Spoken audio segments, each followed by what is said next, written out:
Hi there, folks. Iliffe here and Katrina Foard with the Talbot Greenya group. Hope everyone's having a great snowy day. Happy Friday. Yeah, happy Friday. Thank goodness.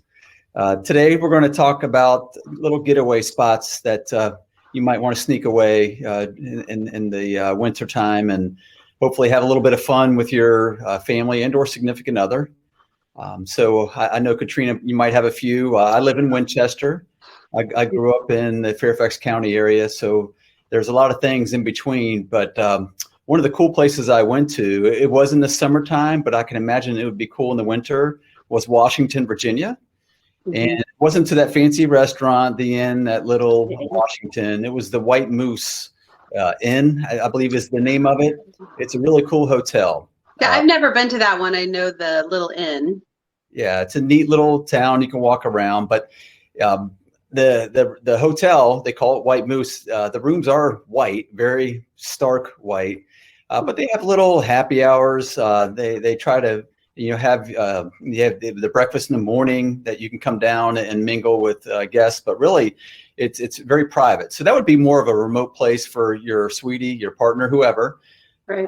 So that's a cool little area. And then if you want to dine a little bit less than spending, the crazy amount of money at the Inn at Little Washington, go to Sperryville, Virginia. It's maybe 15, 20-minute drive from Washington, Virginia. And then you can have a pick of a few restaurants there. So it's a cool spot. But yeah, that's one neat area that I wanted to pass along to our audience. And I think you would find that you'd have a nice time with your significant other.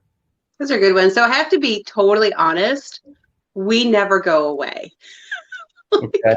It's like I think it has just that we just never go away for the weekends. I think we just have had a lot of kids around all the time that we'll do big vacations usually rather than weekend getaways. But there are two.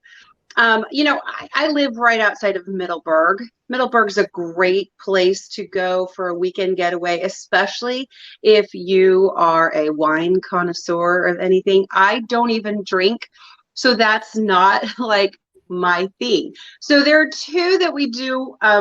So there's a website called Getaway, and what they do is they have these pods.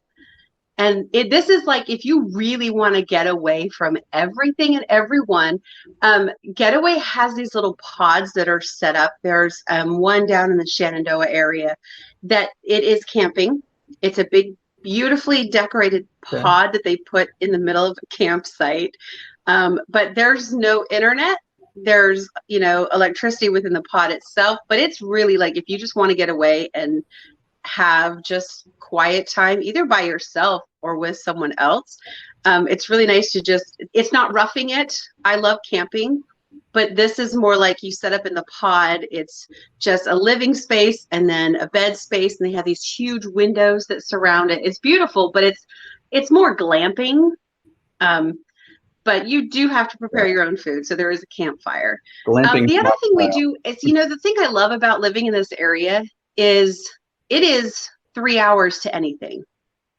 Yeah. So for us, heading up to even Rehoboth or Ocean City is a weekend getaway. It's a 2.5, 3 hour drive for us. We will get like a little condo or something up by the beach. In the wintertime, you can't go on the beach. Obviously, it's way too cold, but the rates are really good if you just want to kind of get away. The restaurants are still open in Rehoboth and Ocean City up there, so you can still go out to eat in those places. But the rates are really good. Same thing. If you guys ever look for places, I use VRBO a lot. Do you guys ever use that, Eric? Yeah, no, that's very helpful. So VRBO has just kind of been my go-to because a lot of the places you have to do a week-long commitment to a house. But through VRBO, you can come in and just grab some random, like if you want to go on a Tuesday night, like you've got Wednesday off, then use VRBO. That's what we do, and just kind of see what's available. And 3 hour radius from the DC area is massive. Sure. So like it gets you anywhere. We can go up, 4 hours is New York City, which I'm waiting for it. I hope it opens again. Yeah, no doubt. But my husband doesn't do New York City.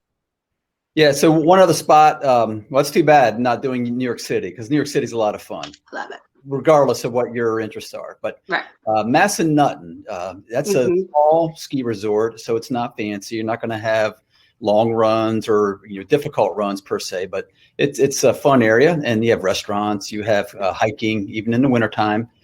So that's a cool spot near Harrisonburg to get away to. Yeah, and you can ski Liberty. Liberty does night skis too. Yeah. So if you do night ski, I love night skiing, but I love any skiing, but they do night skis there. But I'm a West Coast ski girl. Okay. So skiing here, I'm very uppity and judgmental.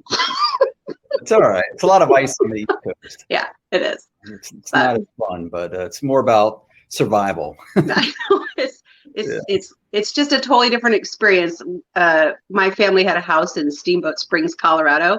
So that's the only experience I had skiing until we came back here, and I was like, this is all ice, but it's a fun place. We've been to Massanutten a couple times just on family trips, and it's really fun, but we need to go on more weekend getaways. But agreed. Well, hopefully our audience enjoyed some of these tips for some getaway spots in the DC area. So again, Katrina Foard, myself, Eric Iliffe, with the Talbot Greenya Group. We appreciate everyone's time today, and we hope you guys have a great weekend. Thank you, and please reach out to us anytime. See you, folks. Thanks. Bye-bye.